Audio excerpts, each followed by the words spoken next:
In today's video, we have 12 amazing vintage watches sitting in front of me for us to take a look at.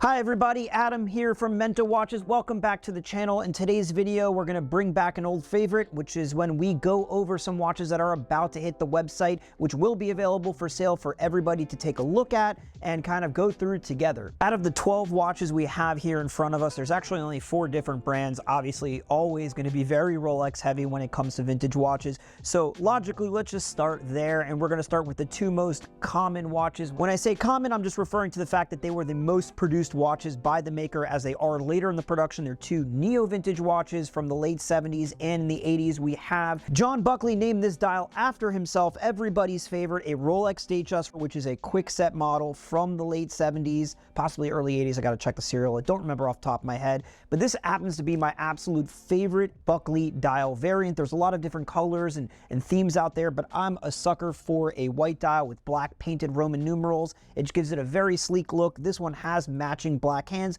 If you saw our last week's YouTube video, I purchased this from a good friend of mine, a dealer out of New York named Seth Larrabury, and it is in excellent condition and hitting the site soon.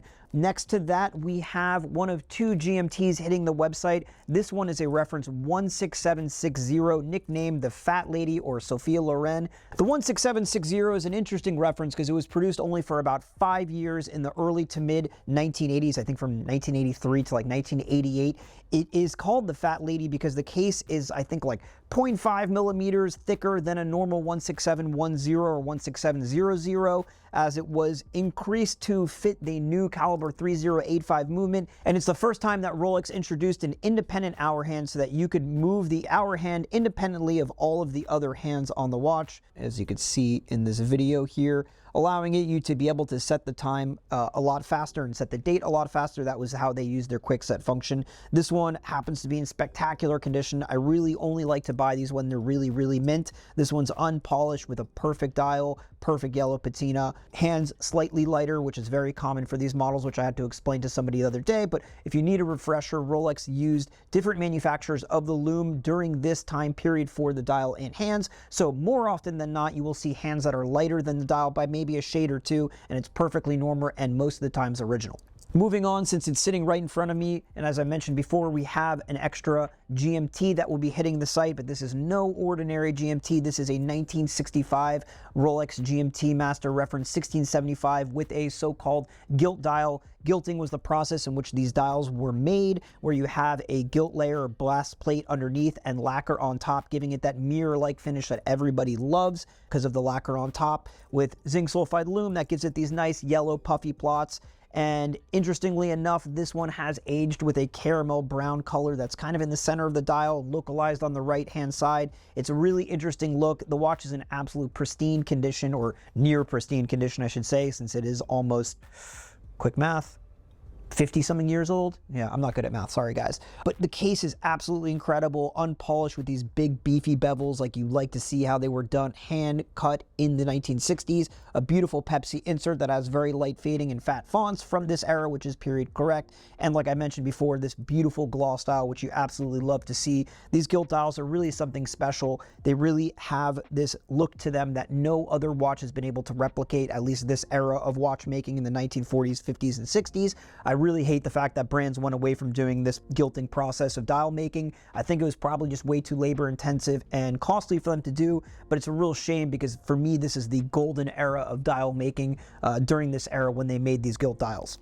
Let's change gears from Rolex for a second because we still have 5 more to get through and pick up the only Cartier in the pile. This is one of my personal favorites. It is a Tank Louis, but it's no ordinary Tank Louis. It was Cartier's upgraded version or more expensive version of the Tank Louis from the 1980s called the Extra Plat, which basically just means extra thin. They had a different model that used an ETA movement at the same time, and they sold this one as their more high-end version with a Frederick Piguet, I think caliber 21 movement. If I'm wrong, someone correct me in the comments. This one happens to be in excellent condition. I picked it up during a recent trip to New York a few weeks back. All the serial numbers and hallmarks are crisp in the back. The dial is absolutely perfect with no crazing on the dial surface, which you see a lot of times with this era of Cartier. Absolutely one of my favorite watches to wear and fits perfectly even if it is a small watch. I don't care what anybody in the comments says. Small watches are a thing and there's no denying it. Let's shift back to Rolex for a second. One of my all-time favorite Rolex right in front of me. This is the other Datejust that will be hitting the site, but obviously wildly different than the Buckley dial we discussed before.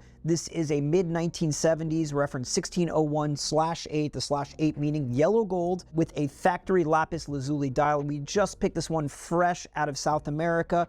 It is absolutely beautiful. I just absolutely love these stone dials for the very reason that every single watch you get is going to be by default unique, because every single cut of the stone is going to be different. This one happens to have some beautiful inclusions in the stone with the kind of the gold shimmering through. If you understand what I'm talking about, or just look at the pictures, absolutely beautiful cut of lapis, and the dial is absolutely perfect with no cracks, which is the most important thing you need to look for when evaluating these watches and considering purchasing them. It's almost gotten to the point where you have to give somebody a 50% discount off of a regular one if it has any cracks in the dial, lest you just not be able to sell it or have nobody purchase it. This one also has a very rare Degusto South American bracelet.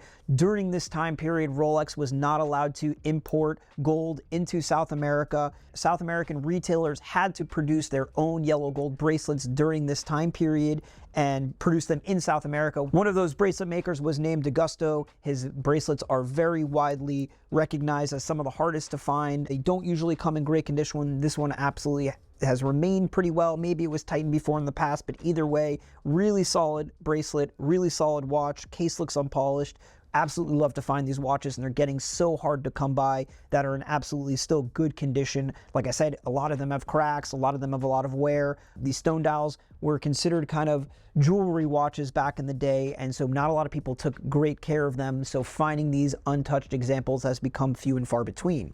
Staying with Rolex for one more watch, we have the OG Sea Dweller. What do I mean by that? We are talking about a reference 1665 double red Sea Dweller. This was the first Sea Dweller model that Rolex came out with in the late 1960s. First time they added a helium escape valve to the watch. They made a beefier case, upgraded case that allowed for divers to dive 2,000 feet underwater, obviously upgraded over the Submariner. The double red Sea Dweller and great white Sea Dwellers and the reference 1665 in general are, for me, the best Sea Dwellers ever made. Rolex hit it out of the park from the jump. The modern Sea Dwellers for me are just completely unlivable, unwearable, way too big and bulky on your wrist. Why are these called the double red Sea Dwellers though? Well, simply put, the earliest examples from the late 60s, 67 when they came out, into the mid 70s had Sea Dwellers, Submariner 2000, meaning 2,000 feet, on the bottom of the dial in red. They later changed that to white, which is why they're called the Great Whites. But the earliest examples had these two lines of text in red, kind of like a red Submariner, kind of like another watch we're about to go over next. This one is from 1974. I think it's like a 4.2 million serial if memory serves, but the beauty of this watch is absolutely the matching dial and hands and this stunning yellow vibrant patina on the dial. Also came fresh to us from South America and in impeccable condition. Case has been lightly polished, but it's still thick with nice bevels that you can still see. Really strong example, and these have come down a little bit in price from where they were at their strongest, I would say 4 or 5 years ago, and are more approachable in terms of collectors being able to buy them and actually afford them these days. So as I mentioned previously, we have another watch that has text in red on the bottom of the dial, but this is no ordinary one. We have a late 1960s Rolex Daytona reference 6241 with a so-called cherry red Daytona dial. What do I mean by that? Well, like I was referring to before, or alluding to before, Daytona is in red above the dial. This is absolutely one of the rarest variants you could find in a pump pusher's Daytona.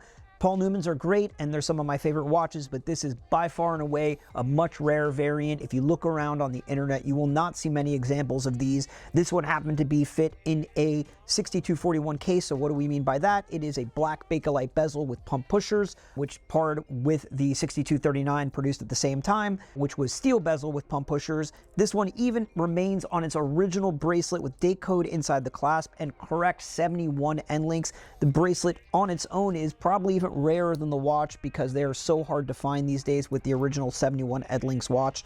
This is absolutely one of my favorite watches, and I don't think we've ever even had a 6241 cherry red logo Daytona in stock ever before. 10 years. Yeah, I don't think so. Crazy rare watch, super excited to have it. Sticking with Daytonas before we move to the other non-Rolex watches in this week's drop, we have two also very uncommon Daytonas. The first being a Zenith Daytona from circa 1990 in yellow gold, reference 16528. This one a little bit different though, because it has the so-called inverted 6 dial configuration. What do I mean by that? If you look at the bottom register, you will see that the 6 at 6 o'clock at the bottom of the register is actually inverted, and it looks like a 9 when it should be a 6. This only happened on some of the earliest examples before, I guess, Rolex realized their mistake and their printing error and changed it and flipped and inversed the 9 back to a 6. So you will only see these on a certain set of years that Rolex produced the Zenith Daytona. Like the other watches before, this one also happens to be in impeccable condition with a strong, seemingly unpolished case and perfect black dial. The most popular dial variant of all the gold Zenith Daytonas, in my humble opinion, and I think based on sales that would be true.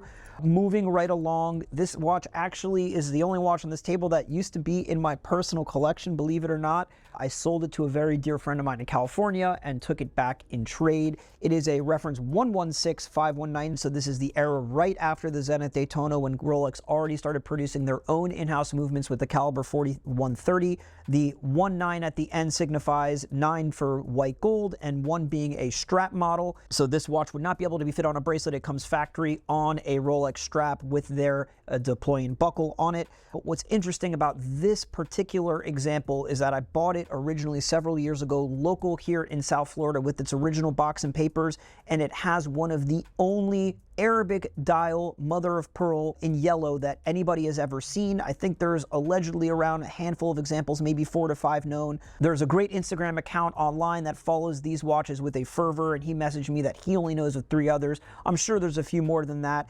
And on top of that, if you just simply look at this watch, it is the most beautiful and breathtaking cut of mother of pearl I've ever seen. The registers and dials seem like they were cut from 2 different stones, with the dial being actually darker than the registers. Registers are a little lighter in color, so it gives it this wild two-tone appearance. Honestly, it's one of the most stunning Daytonas I've ever seen, which is why I decided to keep it for myself for a very long time, and reluctantly it now is back up for sale again.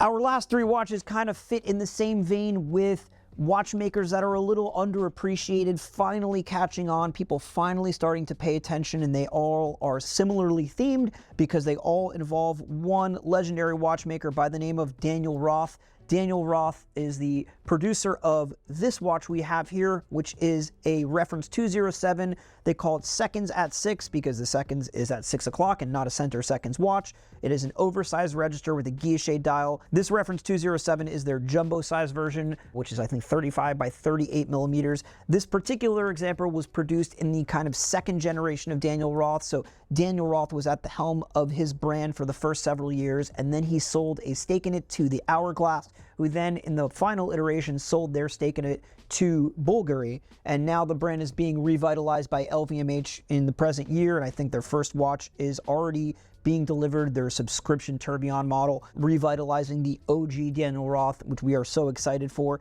Anyways, this is an Hourglass edition, 35 by 38 millimeters, their jumbo size, like I said, automatic movement that was introduced by Hourglass at the time. Some of the most simple yet iconic watches you will find, and a watch that has absolutely started to appreciate in collectors' mindsets in the past few years. Our final 2 watches are from a brand that I have been praising for their neo-vintage watches for a very long time, that I think have been overlooked and slept on for far too long, and I think those tides have finally started turning. Not a lot, but they have started turning, with prices slowly starting to creep up, and that would be the legendary watchmaker Breguet. This is an era of Breguet watchmaking right after Daniel Roth left the brand in around 1988 to found his own iconic brand, which was aptly named Daniel Roth. This Breguet here is in yellow gold, is reference 3310, a perpetual calendar, which was an extension of the Roth era 3050. The only difference between the 2 watches was the addition of the power reserve function and obviously the dial layout. I think these 3310s are super interesting. The dial layout shows the registers for power reserve, day function, month function, moon phase function, leap year function, all splattered across the dial. While some people find this dial to be very busy, I think it is a very much more interesting take than your standard registers at 9, 3, and 6 on a perpetual calendar, which the 3050 was. And you kind of have this like splattering, Art Deco style layout of different complications all over the dial. This one was produced in the mid-1990s, and it's estimated, I don't think this is true, but I think it's estimated, something I read online, I could be absolutely wrong, and this research could be absolutely wrong, that only 2 or 3 of these were produced by Breguet a year because they needed 20 different watchmakers to work on a single perpetual while it was in production for different parts of the watch. I hope this is true because I think it's absolutely crazy that they would require so much attention to detail. It seems low in terms of the production. If anybody has any more information on this, I'd love to hear it in the comments below. Let me know. And our final watch, not to drag this on for too long, is another Breguet, this one in white gold, this one from the early 2000s, reference 3330, which is their simple day-date moon phase, one of the most classic watches in their classique collection, in my opinion. It's the symmetry of this watch is absolutely fantastic, and both of these watches at 36 millimeters with these coin edge cases are absolutely a delight to wear on the wrist. For me, some of the best value in the vintage, neo-vintage space at the moment. Only time will tell if the rest of the market agrees with me and these prices start to go up even further, or they kind of stay the same for collectors to enjoy and not have to worry too much about a hype train, you know, going off the rails like we've seen with other brands in the past. Anyways, that about wraps it up. These watches will all be available on the website at the time this video is published. We're trying to time it so that when you see this video, you could go check them out on the site, because a lot of the criticisms in the past have been that the watches are already sold by the time the video has come out. Hopefully that won't be the case, and we will try to reintroduce this as an ongoing series if you guys like this video. If you did, let us know in the comments below, and as always, thanks for stopping by and hanging with us. See you on the next one. Bye.